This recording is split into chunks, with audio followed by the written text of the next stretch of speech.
Howdy, folks, and welcome back to the DINO WYO Podcast. Thanks for your patience on getting some new content up. We had a not-so-fun chain of technical issues, and then some travel interruptions while I was on the road for the campaign last week. Hopefully, though, we've found some solutions for any future technology snafus, and to ensure steady content even as my campaign travel ramps up. This will be a shorter episode, so I figure exclusively sharing Nobu pictures will be popular with folks. As you'll hear, my little brother Elias, who used to work in a uranium processing plant, asked me about nuclear power in Wyoming and its future. So that's what this episode is going to focus on. If anyone has any questions about this or wants me to get more specific about anything, I encourage you to reach out to us directly. I love talking about this and other topics. With that, let's dive in. So we export a significant amount of uranium, one of the leaders in the world. Will there ever be opportunities for nuclear power plants in Wyoming?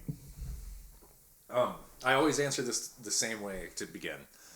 This is an area where I think we need to acknowledge that President Trump is doing a fantastic job. He's the first president, maybe the only president, to seriously invest in and commit to nuclear energy. I wish he was doing more. I think he's kind of hamstrung a little bit by the way that the partisanship in this country works. But one of the things I would do as governor is work extensively with this administration and hopefully with the next administration to invest in exactly that, bringing nuclear power to Wyoming. But nuclear power, the thing is, right now there's basically two kinds of people when it comes to nuclear power. Either they're terrified of it for good reason, or they don't see any problem at all and they're just like, no holds bar, all the nuclear reactors. And we got to be somewhere in the middle. Like with all things in moderation, including moderation, right? With all things, you've got to find a good middle road that acknowledges those fears and concerns, mitigates them, but also takes advantage of the opportunity nuclear power provides. Because it's basically limitless. Like, to reach the limit of what we alone as a state could do with nuclear power, you'd have to power the whole world for like 3,000 straight years without turning anything off, right? We can run anything we want to in Wyoming off of nuclear power. And imagine what that means. Let's talk about what that actually means for the regular person. Not only do we have all the jobs, but that means that your power bill is zero. That's what I'm offering, is by the time we're done, you could be paying nothing for your power and not be worried about it. You'd also have durable infrastructure, so no rolling blackouts, no problems when the power goes out, things like that, right? I don't want it to sound too magic, but that's part of what nuclear energy is like we kind of solved something as a species, and we're just not taking advantage of it. But how do you do it safely? That becomes the main concern. And the key is you treat nuclear energy the same way you treat nuclear missiles. You know how many of those we have in Wyoming? Answer, a lot. We've got, if Wyoming was its own country, we'd have the third most nuclear missiles on Earth. Kind of cool.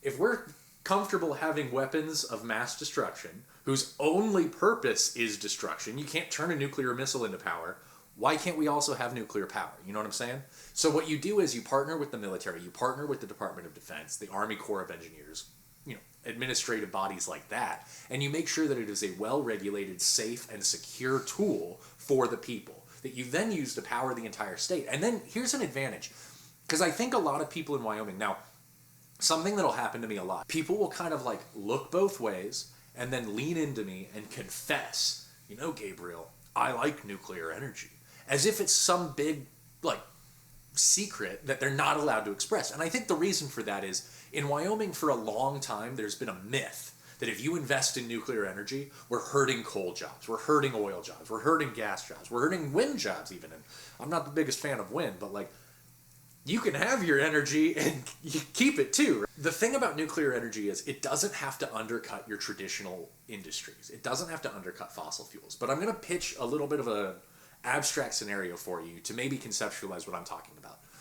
Imagine if your base layer of power is all provided by nuclear energy. And then you have solar paneling on roofs, you have oil and gas that you're still extracting, but you're using that for more crucial defense infrastructure. You're using that for storage purposes. Let's say that, we go to war with China one day. You might want to shut off a bunch of nuclear reactors so they're not hot targets during that war. That's when you pivot to using your coal reserves, your oil reserves, your gas reserves. Why? Because fossil fuels are portable and storable for long periods of time. That's part of what makes them amazing. Now, there's also some synergy with other energy sources. I like that. I think it's in Gillette, out in Campbell County, they now have a coal mine and a coal-fired power plant. Talk about synergy, baby. That's awesome. That's brilliant use because you're not shipping at massive distances and lowering some of the return on investment. Coal is basically more expensive than nuclear in almost every part of the world except for places like Wyoming. So it's not that we should be going away from that completely, but nuclear energy, it's good for the environment, it's good for your ecosystem. It doesn't have the harmful after effects.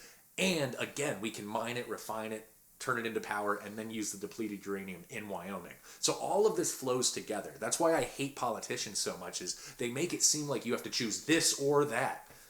We can have everything, baby. Yes, and. That's the motto of this governorship. It's yes, and.